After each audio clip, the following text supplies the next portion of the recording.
I'm Ted Seides, and this is Capital Allocators.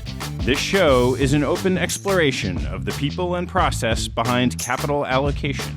Through conversations with leaders in the money game, we learn how these holders of the keys to the kingdom allocate their time and their capital. You can join our mailing list and access premium content at capitalallocators.com. All opinions expressed by Ted and podcast guests are solely their own opinions and do not reflect the opinion of Capital Allocators or their firms. This podcast is for informational purposes only and should not be relied upon as a basis for investment decisions. Clients of Capital Allocators or podcast guests may maintain positions in securities discussed on this podcast. My guest on today's show is Michael Leffell, the managing member of Portage Partners, chairman of Canoe Intelligence, and founder and chairman of 10 East, an investment platform for sophisticated investors to access private markets by co-investing alongside Michael and his team. Michael was former deputy executive managing member of Davidson Kempner, where he spent 21 years before retiring in 2010. He formed a family office shortly thereafter and developed Portage, Canoe, and 10 East out of his investing activities. Our conversation covers Michael's professional investment career, personal investing following his retirement, and businesses created from those activities. And a little disclaimers in order. I've known Michael for about a decade, and after becoming impressed by the quality of 10 East offerings, its research process, and high-quality investment team, I became an advisor to the organization and an investor in multiple offerings. Before we get going, I doubt you remember the 1996 movie starring John Travolta called Michael. His character is an archangel sent to Earth to mend wounded hearts. I don't remember much about the movie, nor should you, as I don't think it was all that great. But I do remember one line when Travolta's questioned about his angelic status while smoking a cigarette. He replies, "I'm not that kind of angel." Now, we've had a particularly good run of guests on the show of late, and you might have noticed an unusual trend. 3 of the last 4 Monday guests are all named Michael, and all 4 subjects are Michael's. First Mobison, then 2 on Milken, and now Leffell. All 3 legends in the business, all 3 with incredible experience and wisdom to share, and all 3 with a first name in common. We all recognize there's a diversity issue in the industry, and usually that refers to a lack of women. And we also think about ethnic and racial diversity. But this might be the first time we've suffered a lack of cognitive diversity across similar-minded parents when it came time to signing their children's birth certificates. In other words, it's not that kind of diversity issue. We typically release our shows in the order we record, so this scheduling falls completely on me. Thanks so much for spreading the word about the abundance of Michaels on Capital Allocators. And by the way, so as not to gloss over the real issues of diversity, we featured women on 72 of the 477 released shows on our platform, or 15% of the total. It's not a high number, but my hunch is it's in line or above the industry representation. And with that, please enjoy my conversation with Michael Leffell. Michael, thanks so much for joining me. That's a great pleasure. Thank you for having me. Why don't you take me all the way back to your upbringing? That's going back quite a ways. I grew up in Montreal. My father was a congregational rabbi. Growing up in Quebec in the 60s and 70s was interesting, highlighted particularly by what's going on today, since there was pretty significant anti-Semitism from the Roman Catholic Church at the time. That wasn't a driving factor for us. In the late 60s and early 70s, the Separatist Party began to emerge in Quebec, which wanted to separate Quebec from the rest of Canada. At one time, that resulted in some terrorist kidnappings and the imposition by Prime Minister Pierre Trudeau of the martial law in Montreal and Quebec. So at a time, there were tanks and soldiers stationed all over Montreal. In any event, it became obvious, certainly by 1976 and 77, that if French was not your native language, your career opportunities in Quebec would be limited. So my brothers all went to university in the United States, as did I. And the transition going to the States from Canada was not that difficult. And quite frankly, coming from a day school, I was a little surprised at the light course load I had at university. It seemed easy at the time. any conversations that we had at the table, aside from the Montreal Canadiens or Montreal Expos, focused on ideas. There was not much discussion about gossip or people. It was idea-driven. What type of ideas? A lot of politics, literature, history, things we were studying in school. I wouldn't say necessarily heavy, but topics of interest. And we'd have a constant stream of guests coming through the house who were guest lecturers. So there would be people coming to discuss recent archaeological digs in Jerusalem. This would be late 60s and early 70s when Israel was still pretty young. And it was a different situation in society than it has become.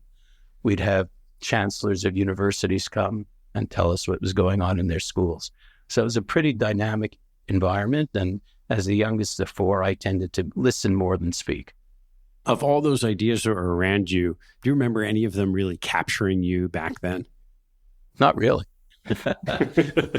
Quite frankly. Although something must have triggered an interest in history for me, because as soon as I was ready to go off to college, it's the only thing I had interest in studying. So once you did that at school, how did you set out on what would become your professional career? After college, I went to law school. I got a job at a law firm. It was interesting because I had interned for a smallish firm after my second year. I continued to work there during my third year. And toward the end of that year, probably in late April, the firm announced that they were bringing in a lateral litigator to run the litigation department. By that time, I had accepted an offer from them to return after graduation as a litigator. I went and introduced myself to this gentleman, and he said, well, show me a resume and I'll see if we have room for you. So here I am about to graduate from law school, studying for finals. I had to worry about the bar exam, and I quickly decided I had to go find a job as well. So I had a plate full that month, and I ended up finding a job with a firm called K. Scholler, where I practiced litigation for 4 years. What was your path from practicing litigation to investing? The first step was not enjoying being a litigator. I found it not very rewarding, and the hours were brutal. By a matter of serendipity, I was introduced to Marvin Davidson, who was running M.H. Davidson and Company at the time. I was told it was a hedge fund. I had no idea what a hedge fund was. I met Marvin and spent 45 minutes talking to him on the parlor level of a brownstone on East 63rd Street. And he said they were interested in hiring somebody to invest in the financial instruments of distressed and troubled companies. I said, okay, that sounds interesting.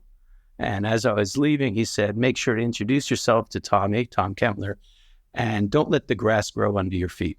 I met Tommy, we spoke. They guaranteed me the same salary I'd have made as a lawyer. We shook hands, and that was it. What was the hedge fund back then? We had $20 million under management. I think I was the fifth professional, and it was Tommy, Marvin, Steve, Scott, and then myself. They were doing merger arbitrage, and Tommy was going to start doing some credit stuff, investing in distressed and bankrupt companies. I started there, and I was given a telephone and a Quotron machine, not even a computer.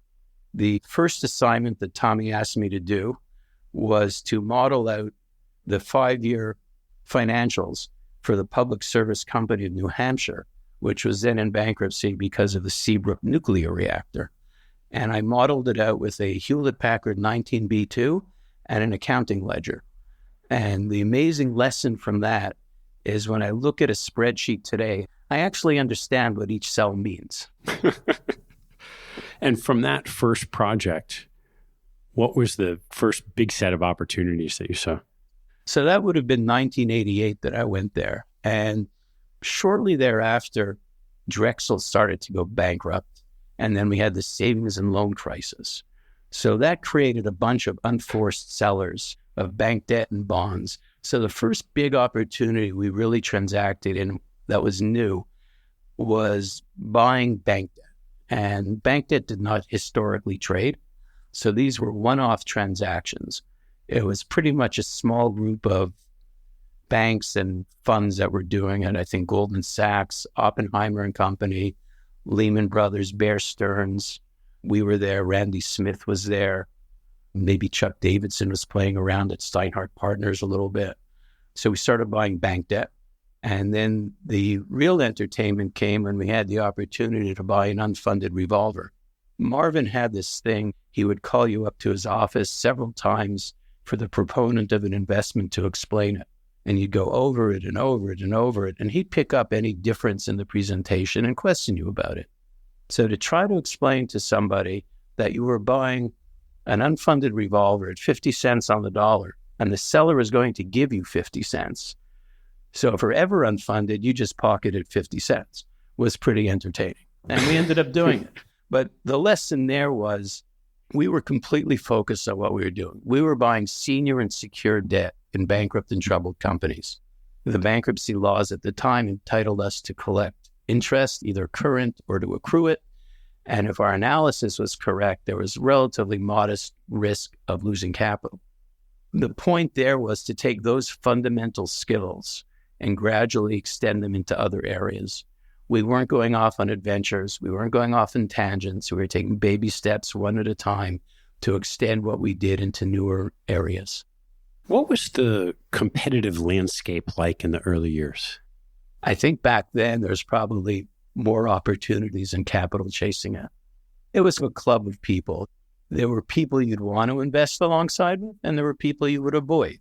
So there were some investors that I would never want to go into a transaction with. There were some types of companies or industries I'd never want to go into a transaction with. I was never really fond of gambling businesses because of issues about the licenses. We were very fond of utilities because they would always be needed. What are some of the key things you learned from Marvin?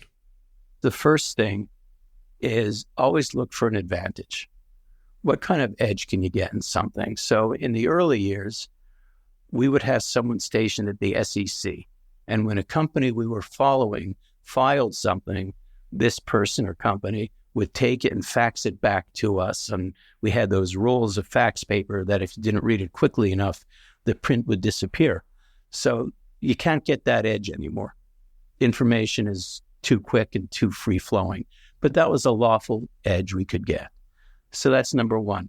The second thing was to always react to dynamics. When something changes, whether it is the legal background, the business itself, the personnel involved, or delays, something is going on. So be sensitive to that and try to figure out what. Don't just pass it off and go on to the next investment opportunity. The third thing would be always commit things to writing. That was one of the early disciplines we took on because having something in writing creates accountability. There's no he said, she said. The analyst has committed something. You know what was said and when it was said. And if it proves out correct, great. If it proves out wrong, there's a lesson to be learned. And the final thing, I think, is to always take advantage of uncorrelated opportunities. So when we had the savings and loan crisis, banks became forced sellers of debt for regulatory reasons. They often didn't care what the price was. They had to get it off their books. We were the beneficiaries of that. We saw a similar situation recently when Silicon Valley Bank and Signature Bank went bust and the FDIC took over their books. The FDIC was selling it. They were giving it away at very, very advantageous prices.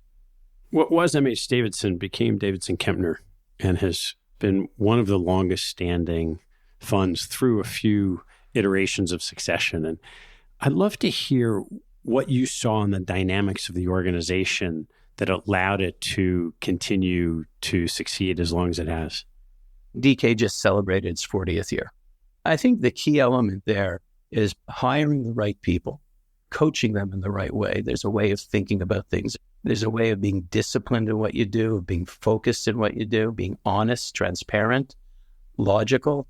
It's bad news first. Don't try to hide it. It's always going to come out. Accept it, accepting responsibility for your actions, and moving forward. There was not much second guessing when something went wrong. It's what lesson can I learn from this? There's always tomorrow. What were some of the ways you saw effective coaching of people on the team? I think just having to go up and explain an investment idea repeatedly is a way of coaching.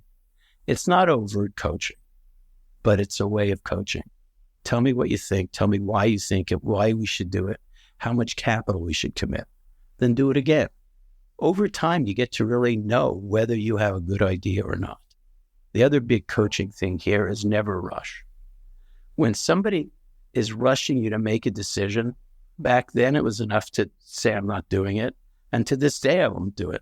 If somebody's rushing me that you have to act now on a new idea, say, well, it's tomorrow, forget about it. I'm not that interested. There's millions of investment ideas out there. A little bit of a juxtaposition of two things you said. One is this idea of looking for the next opportunity. And then the other, sticking to what you know. How did you decide over the years what were appropriate things to move into that you hadn't been doing and which ones you wanted to avoid? The key element is something I said earlier, which is, can we extend our core skill set into something different? So I think, having been a credit guy for many years, more recently we decided to do some venture. That was not a natural extension of the skill sets. We had to think carefully about how we were going to do that. But to go from understanding balance sheets and credit to trying to identify direct investment opportunities, it's a similar skill that you're using. So DK is now on its third generation of leadership. So after you had brought in and trained your people, how did you keep them around for so long? So I think the original structure at Davidson was created by Marvin and Tommy, and it was basically an old Wall Street partnership structure. In that respect, every partner in the firm did well if the firm did well, and did poorly if the firm did poorly. And the hope there was that if merger arbitrage is having a gangbang year, then the guys in distress where I was would not glom onto capital for mediocre ideas. We would prefer to let the arbitrage guys make a killing because we would do well financially from that. So partners were incented for the firm to do well. And at the associate level, there was generally some sort of broad band of profits that would be used to compensate the associates. Associates who were outstanding would get paid more. Associates who were less outstanding would get paid less. And associates who were even less outstanding would get paid materially less. To my knowledge, the structure has changed a little bit over time, as there are now managing directors and other interim levels between associate and partner. And I think that there are some other incentives that are put in terms of profit sharing and co-investment for the other levels. But at the end of the day, the focus was always to have all of the investment professionals be incented for the firm as a whole to do well. You decided to retire some time ago. What was the thought process that went into that? Well, there were two things. First is, a year or two before I retired, a very good friend of mine was taking the train from Westchester County to New York, to the city. He got to Grand Central Terminal, felt pain in his left chest, got back on the train, went back to White Plains, and was rushed to the hospital with a heart attack. And that just reinforced for me that life changes on a dime. And what is the good of having a fair measure of success and not having the time to really enjoy it and use it when things can just turn on you right away? So that was part of it. Another part of it was I wanted to have more control over my time. There were other things I was interested in doing. And if you're in a partnership, I believe you have to be 100% in or not there. And if you're not 100% in, you're not doing your partners a favor and you're not doing yourself a favor. So I discussed with my partners.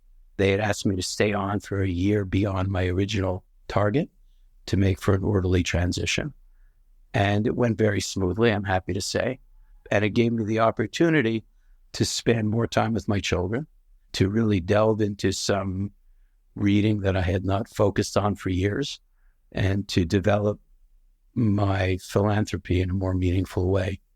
The biggest concern I had when I decided to step back was intellectual engagement. At a firm like Davidson, I don't know how many people we had there at the time, probably 100 or so. And each one of them was incredibly smart and talented. They kept each other and me on my toes. And I knew that if I stepped back, I would have to replicate that somehow because I didn't want to go and play golf 6 days a week. Once you stepped away and you'd had some success, you now have your own balance sheet. How did you think about investing your capital on your own? I began to look at ways to broaden my own portfolio And I began to think about where could I find inefficiencies? Where would there be room to create an edge? And by that, I mean a serious edge.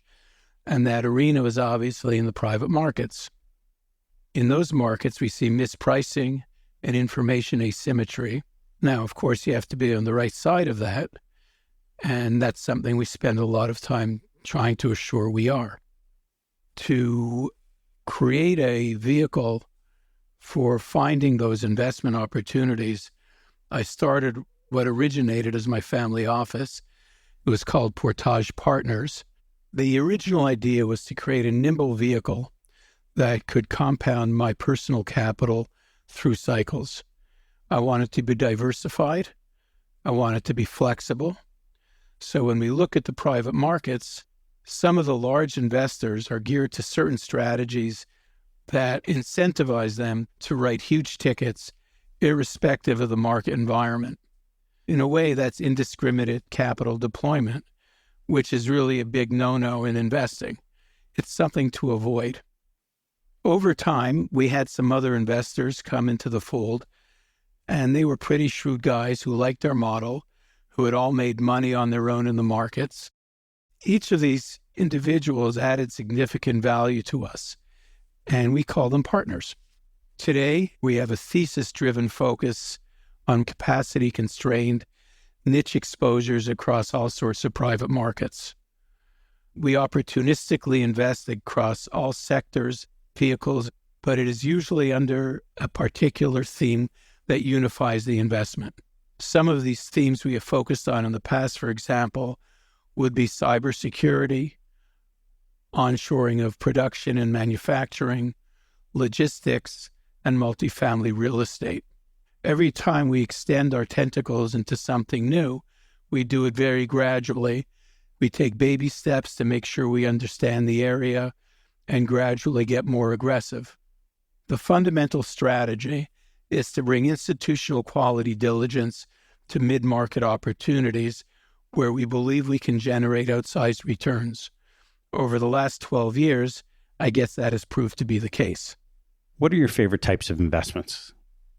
Someone who's an uneconomic seller in something that interests me. So when banks are selling because the regulators tell them they have to get stuff off their balance sheets, that's heaven. They have to sell, so they're going to take a price. And I really like that kind of opportunity, whether it's banks or funds selling. We're going to see opportunities where venture capital and private equity funds are winding down. They're at their 10-year limit. Maybe they can get another year. They're going to have to sell things.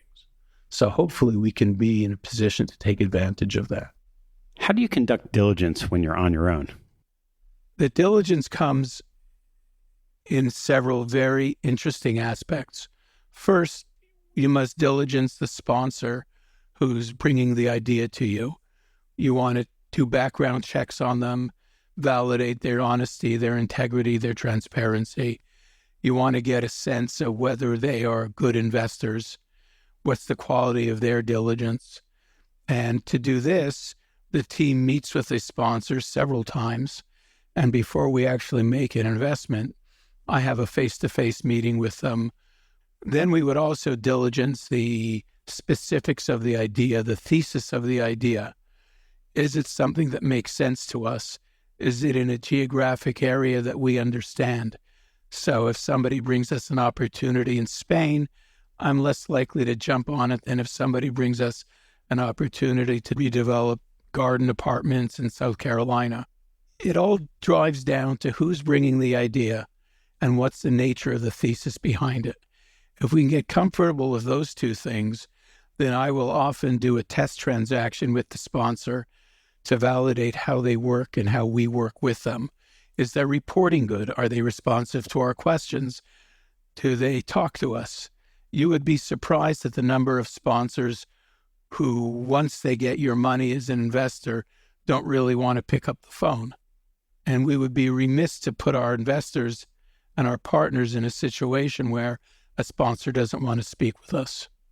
Once the investment is made, there's ongoing work in monitoring it that requires quarterly calls or biannual calls with the sponsor, following up on the performance, Does the performance that's being reported track with the performance that they had underwritten? If not, why not? If so, why is it doing as well or better than expected? If there's a problem, how are they working on it? How are they working it out? It's mostly when there's a problem that we get really involved and start pushing the sponsor to force a resolution. How do potential investments fall off your radar in the process? There's about 5 or 6 things that are really important to understand whether something's a no-go. First off, if we're looking at a sponsor and there's 2 partners and they've never worked together before, that's something I'm always apprehensive about. I think that one of them will not be there in 6 months, and I don't want that institutional risk. Along the same vein, when there are 2 partners who are co-chiefs, who's the ultimate decision maker? If in meeting them there's not a clear answer to that, that's a red flag. We also always ask more about the mistakes they've made and what they've learned rather than their winners. If there's reluctance to discuss mistakes or what they've learned from them or what the lesson is, that's not really a good sign about their intellectual honesty or transparency. Of course, we also looked at whether our interests are aligned. Are they investing alongside us? And are the fees that they are taking out much greater than the capital investment they're actually making? And with respect to that capital investment, is it actually cash invested, or are they just not taking their fees out? Finally, there's something having to do with misleading marketing information. Are they cherry-picking data? Are their graphs and charts skewed so as to obfuscate what really happened? And the last thing would be any inconsistent or question marks raised on the background checks. What's an example of a recent investment you made? We invested recently in a medical device fund where the guys came out of some large medical device companies, and as they explained it to us, their friends at the large device companies would say, "We're looking for a new ankle." So they would go and find the 3 or 4 firms that are developing new ankles. They would choose the best one, try to take a controlling stake, build it up from X dollar of revenues to Y dollar of revenues to make it of interest to the big guys, and then they'd sell it. So in some ways, it's like a retained search. They know exactly what they're looking for. They know who the end buyer is. So if they can do it right, they're going to have this enterprise with all the I's dotted and T's crossed for FDA purposes and sell it to the big guys. What are some of the things that you'd like to be able to do, maybe in terms of resources or research, that's just harder to do because you don't have the resources? I think that as we expand and we're about to, having more investment research skills would be helpful to dig deeper into some of the funds. Because when we do research, we're not just looking at their due diligence documents. We want to go into the companies they've invested in. We're interested in what the metrics are of those companies, how they're performing, what value add the firm is bringing to it, and whether they're marking it appropriately. So that's important for us as well. You mentioned that one of the key disciplines you had was writing up ideas, and I'd love to hear, what does your write-up look like today? For me, it has to be shorter than what I'm given. I think, quite frankly, if somebody cannot communicate an intelligent investment idea in 1 page, they should go back and do it again. There's no reason, certainly for an intelligent executive summary, to be more than a page long. And I'm not talking about 8-point type with 1/4-inch margins. I think the write-up typically would have a 1-page executive summary of who the sponsor is, how much capital they're looking for, what the opportunity set is, what the expected return is, what the downside is, and who the people are. And the subsequent pages would go into more detail about that. In your own organization, you mentioned that there were some lessons you had learned from how to structure an organization at DK and create incentives to keep people around. How did you set that up in your internal family office? I think it's similar. We look at how the firm in general does, and everyone's individual contribution is, of course, extremely relevant to how they are personally compensated. but it still has to be how the firm is done. We take into account the way people work together, their personal contributions to the success. But at both Davidson and here, I think one of the key elements to retaining talented people is to create a tableau where people have a sense that they will be doing something different and more challenging tomorrow than they are doing today. If somebody thinks they're going to be doing the same thing every day by rote, there's not much incentive to really wake up in the morning and dig your teeth into it. So I think you have to create opportunities where people know that as something grows, their responsibilities will grow and they'll continue to be intellectually and professionally challenged down the road. Canoe software came out of your original efforts. I'd love to hear the story of how that came about. So back in 2013, we'd begun to assemble a portfolio of alternative investments. If you own stocks and bonds, it's pretty easy to go to Goldman Sachs or Schwab and see what you own. If you own real estate and funds and venture capital opportunities and direct investments, there was no way to track those. So we hired an engineer and taught him about the investment business to track these investments, and he created a very nice monitor for us. In the course of doing that, he stumbled upon a way to extract all sorts of data from any type of document, whether it's a PDF, an email, a text message, or anything. And then he could spit back that data in any format you wanted. He could take the data and give it to me in an Excel format if that's what I wanted. It dawned on the people at the time that if you have invested in 20 different funds and you get a quarterly letter from each one, and each has 10 data points, that's 200 data points that would typically be manually input. And if we could extract it automatically, that's something meaningful. So instead of doing something that was beneficial for me, tracking my investments, they decided they had something which is more of a business-to-business opportunity and completely shifted the direction of the firm.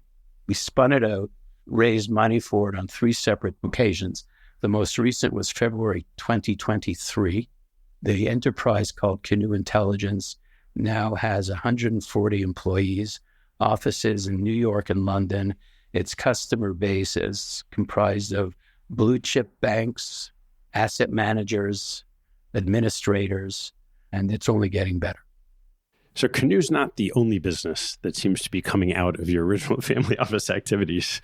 One that I've gotten involved with you over the last couple of years, 10 East, and I'd love to hear the whole impetus behind it. Several years ago, we realized that the demand for what Portage had been doing was growing. That demand was driven by the fact of shrinking opportunities in public markets with increased competition, compounded by limited access to private markets, which is very resource intensive. To have a really diversified portfolio, then, I think it's clear that alternatives or private investments have to be part of it.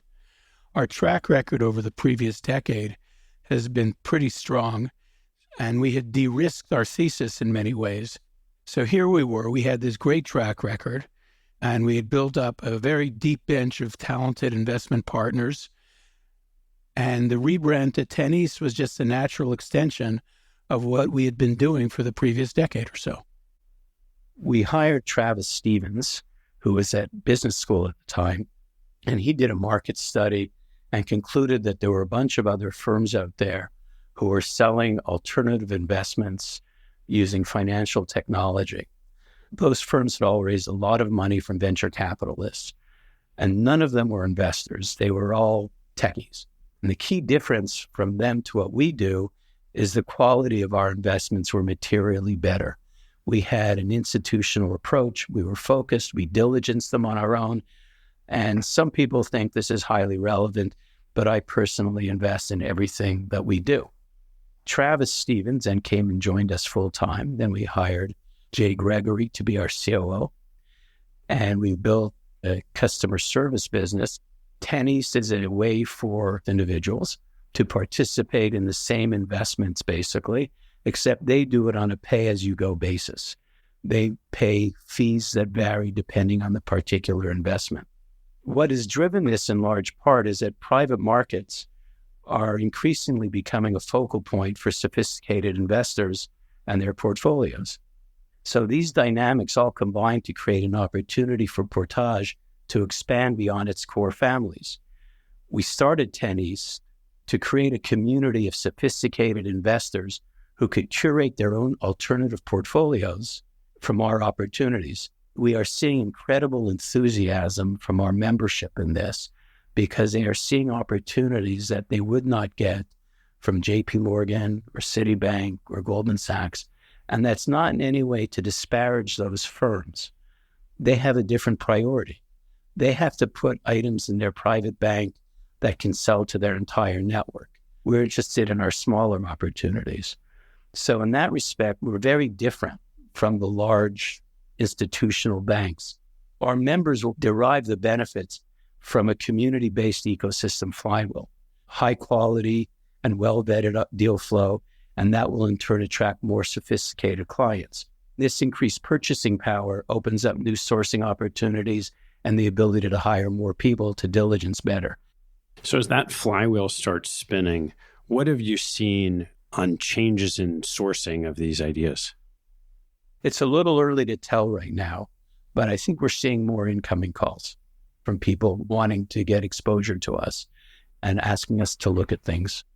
Is there anything different in what you've described from the years at Portage in terms of the breadth of what you want to look at as you're offering it more broadly?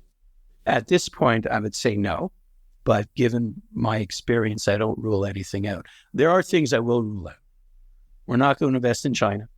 We're not going to invest in the Far East. We're not going to go to Latin America. Certainly not Russia. We will only invest in places where the rule of law is recognized. We will not invest in things where we don't claim to have any kind of expertise. How do you think about the alignment of what you and your team are doing with these members? The alignment is pretty clear. All the team members have a huge stake in the equity value of what we're doing. We're not taking cash out to pay big salaries or bonuses. We're taking the cash to build the team and to build research. And again, the key effort here is that we invest directly in the exact same things. We're not putting things out there to generate fees. We're not salesmen, and that should be obvious from hearing me speak. What are some examples of things that you've gotten really excited about within this new construct? One of the things that I really get excited about are private credit situations. So, for example, a few years ago, someone came to us and described how the truck manufacturers in Europe had all signed a consent decree with the European Union, admitting that they had conspired to fix the price of certain types of trucks. And then these investors came and said, we're raising a small fund. We're doing it privately, and we have a large hedge fund co-investing with us to go and find the claims of the truck purchasers who were hurt by that conspiracy. So I'm saying to myself, I have the opportunity to buy claims where liability is admitted, and I just have to prove damages. That sounds pretty interesting.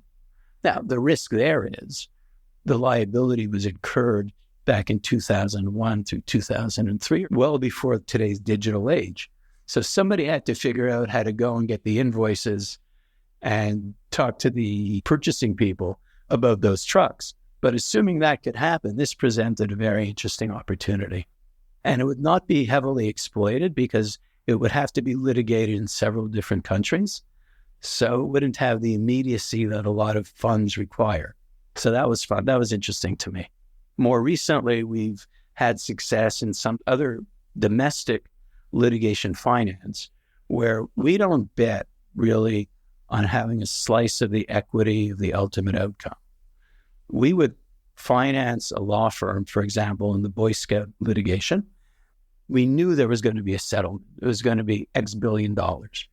And you knew there was somewhere between Y and Z number of claims, and that each claim would be worth some dollar amount, call it somewhere between $5,000 and $10,000 per claimant. So the game for the law firms was to go and collect as many claimants as they could. So we were able to make a loan to a law firm And we were secured by the value of the claims that they were amassing. I think we had 9-to-1 collateral coverage. And it generated a better than 20% return in a year and a half. So I like those kinds of things because they're completely asymmetric. The law firm didn't care about paying us 20% because they were going to make so much money anyways. When the landscape has gotten so much more competitive from what was just a small group of people doing this years ago to today, I'm curious how you think about the competitive advantage that you can bring to these opportunities. I think the main value driver of what we do resides in our discipline and focus. When you combine that focus with our institutional quality diligence and the opportunity to share our ideas with investment professionals and derive their intellectual capital and thoughts on those ideas, that creates a rather dynamic investing situation. Many of our partners are in and of themselves very successful investment professionals, whether in real estate or hedge funds or debt or what have you. And they bring all that investment expertise and experience when we're discussing an opportunity. Where do you hope 10 East goes in the ensuing years? Well, that's an interesting question for me to answer. I usually don't know what I'm going to wear to work the next day, so thinking about how a business will evolve over the years is a little bit of a challenge. Having said that, I think the place to begin is about the quality of our membership. We're seeing investors come in from so many top institutions in finance, and that's a great signal about the fact that we have something tangible here. So really the key question is, how do you solve for enduring performance and create broader access to that without the trade-off that comes with scale? We see the answer really as being choice and solving for choice, and in that regard, letting our members pick and choose what makes sense for them. That may be higher octane deals, it may be lower risk exposures, but everyone is different, and that's why our flexibility matters so much. Over the last 10 or so years, we've learned that not everyone opts into the same opportunities. So I'm not really concerned about having to scale up our bespoke opportunities to deal with huge demand. So alongside of these ideas and a lot of it with partners, you dabbled, as it were, back onto a distress board. So we'd love to hear how you got involved in PG&E and that experience. There were some people who I thought were my friends who had equity in PG&E right before it went bankrupt. They had persuaded the PG&E board that it had to be changed, and they asked me if I would go on the board as one of several new directors. And I said, sure, it sounds interesting. I went on the board, and it was a rude introduction to doing business in California. We had a very deep and detailed lesson that went on virtually every week for a few hours, learning about the campfire where several people unfortunately were killed and the reason for the PG&E liability for that fire. We came to the conclusion rather quickly that we had to settle. Trying to fight this in court would not be a winning opportunity. And we settled first with Baupost, which made an absolutely brilliant investment by purchasing the subrogated claims of the insurance companies. And we settled with them for close to par. And then we put together a settlement with the campfire victims themselves with their law firms, and company pled guilty. And this is right around COVID hitting March 2020. And the governor had insinuated his staff into the process and was very engaged in what we were doing and insisted that the entire board change after bankruptcy.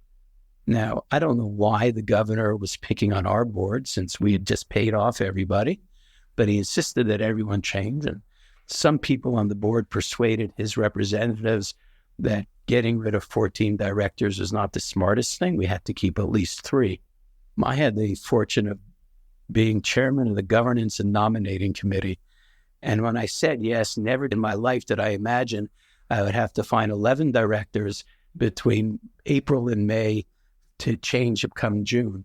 We had 2 different firms working for us, and we were actually reporting to the governor's lawyers at the time, or the governor's lawyers were involved in the selection process. And we had some really good candidates. Needless to say, we had to be consistent with certain California DEI initiatives, and that was fine. But what really sticks out is we had the resume of a retired Navy admiral who had commanded, I believe, a nuclear aircraft carrier or submarine. So he was nuclear certified. He was cybersecurity certified. And if anyone has ever been on a nuclear sub or an aircraft carrier, they're very complex, dangerous machines. So bringing that back to PG&E, running a utility is a very complex and dangerous business. PG&E has a nuclear reactor that it would have to decommission. And like all utilities, PG&E is subject to cyber attack. So this guy was a dream director. And when his name came up, the California governor's representative said, quote, he's just another Army guy. Not even Navy. They didn't read his resume, just another Army guy. That floored me. Personally, I have incredible respect for everyone who serves in our military and all branches of it.